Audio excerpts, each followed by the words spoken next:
There is something I learned sitting behind that desk in the Oval Office that most people never get to see firsthand. When two countries have a trade relationship, most people think it works like a transaction. I give you something, you give me something, and if I do not like the deal, I walk away. But that is not how it works between neighbors. Between neighbors, the relationship is not a transaction. It is an infrastructure. It is pipelines and supply chains and factories that were built over decades because both sides trusted the deal would hold. And when one side starts treating that infrastructure like a bargaining chip, the other side does not just sit there. They start building an alternative. And once that alternative is built, it does not come down. That is what is happening right now between the United States and Canada. And I want to walk you through it because I think most Americans do not understand how this works, and that lack of understanding is going to cost us. Let me start with a number: 70%. That is the share of everything Canada exports that goes to one single destination. The United States, 70% of their lumber, their oil, their gas, their auto parts, their agricultural products, all flowing into one market. Now let me ask you something. If you ran a business, a real one, and 70% of your revenue came from one client, what would that client have over you? Leverage. Not because they are hostile, not because they are unfair, simply because of the math. When one buyer controls that much of your output, every decision they make lands on your books, whether you invited it or not. That is Canada's position, and it has been that way for decades. Most of the time, it worked fine because the relationship was stable. But here is what changed. In his second term, President Trump imposed tariffs on Canadian steel at 50%, aluminum at 50%, automobiles at 25%, lumber at 10%, and energy at 10%. Now, I want to explain something about tariffs that I think most Americans genuinely do not understand because it is counterintuitive. Tariffs are not paid by the country that gets hit with them. Tariffs are paid by the importers on this side of the border. When Washington places a tariff on Canadian steel, it is American manufacturers who write a larger check. When it hits Canadian aluminum, it is American builders absorbing the difference. And those costs do not disappear. They move. They move into the price of a house, into the cost of a car, into the shelf price of an appliance. The Bank of Canada studied this. They found that prices on tariffed goods rose about 6% above non-tariffed goods. The Tax Foundation calculated that the tariffs amount to an average tax increase of $1,500 per American household this year, and the Budget Lab at Yale estimated a loss of about $1,200 in purchasing power for the typical American family. Those are not Canadian numbers. Those are American numbers, from American institutions, and most Americans have no idea they are paying them. So that is the backdrop. Now let me tell you about the man on the other side of this. Mark Carney is not a typical politician. Before he was Prime Minister of Canada, he ran the Bank of Canada. Before that, he ran the Bank of England. He is the only person in history to have led two G7 central banks. Those are not political jobs. Those are jobs where your entire function is to manage competing forces without letting any single one collapse the system. You learn to read sequence, what you announce first, what you concede, what you protect, and in exactly what order you make each move visible. That background matters because it explains why what Carney has done over the past 6 months looks the way it does. In January of 2026, Carney stood at the World Economic Forum in Davos and said something that should have gotten more attention in Washington than it did. He said, "The old rules-based order is not coming back. Middle powers need to stop pretending and start building their own strength." That is a strategic declaration. The Prime Minister of America's closest ally, standing on the most visible economic stage in the world, telling everyone that the system America built after World War II, the system that made Washington the center of global trade, is over, and that Canada is going to act accordingly. President Trump's response was, "Canada lives because of us." He said, "We do not need anything that Canada has." And about the trade agreement that he himself signed in his first term, the one covering $1.9 trillion in annual trade, he said, "I do not see any real advantage. It is irrelevant." Now, in diplomacy, I can tell you from experience, when your closest ally tells you the old order is dead and they are going to start building alternatives, and your response is that they are irrelevant, you have made a choice. You may not realize you have made it, but you have. And the consequences of that choice are now playing out in real time. Let me walk you through what Carney did next, because this is the part most coverage missed. While Washington was focused on other things, Carney flew to India, Australia, and Japan in February and March. He signed a trade agreement with Indonesia, Canada's first ever bilateral deal with an ASEAN country.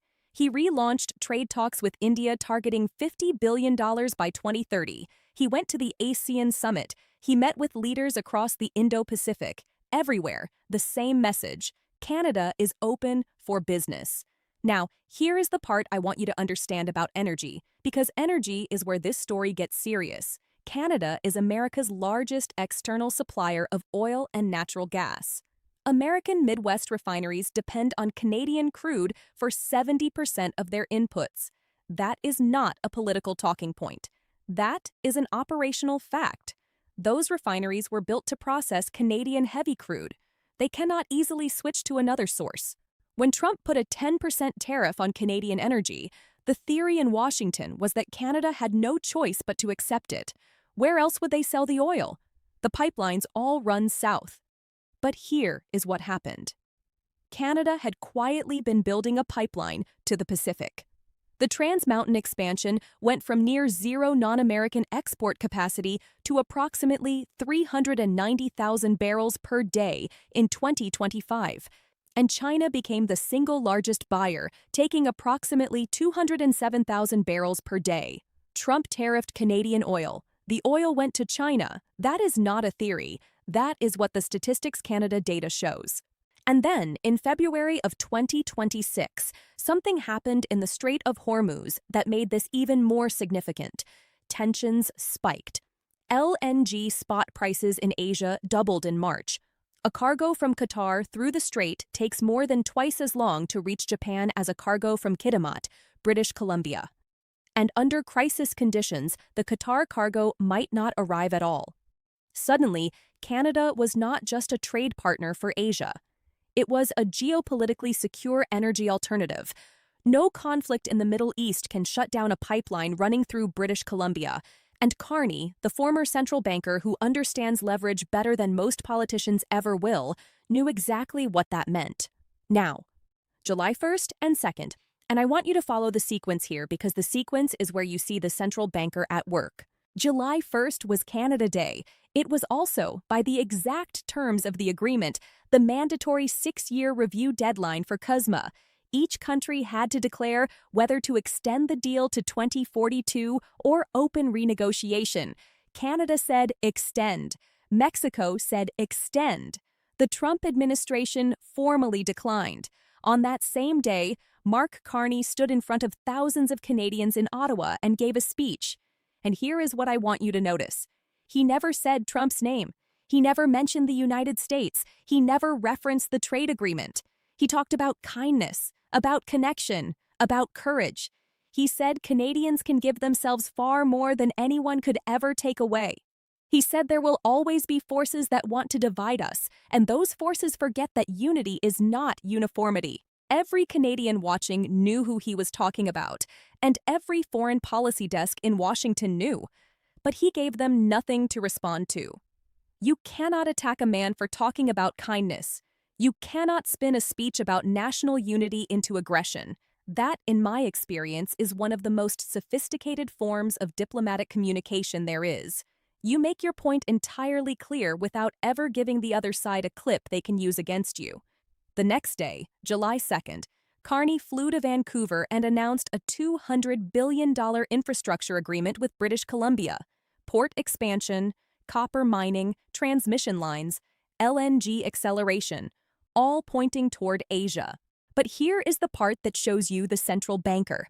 That same agreement reaffirmed a tanker ban on British Columbia's northern coast, which blocks the northern route for Alberta's oil. So Carney protected British Columbia's coastline. And then, the same day, he flew to Calgary to sit down with Alberta's premier to discuss a pipeline through the south. British Columbia got the environmental protection. Alberta kept the pipeline alive. Ottawa kept both provinces at the table. Nobody walked away with everything. Nobody walked away with nothing. That is not politics. That is balance sheet management applied to a federation. Now, I want to do something that I think is important, and that most commentary on this topic skips. I want to give you the honest assessment. Carney's goal is to double Canada's non-American exports in 10 years. That is extraordinarily ambitious. 90% of Canadian crude still moves south.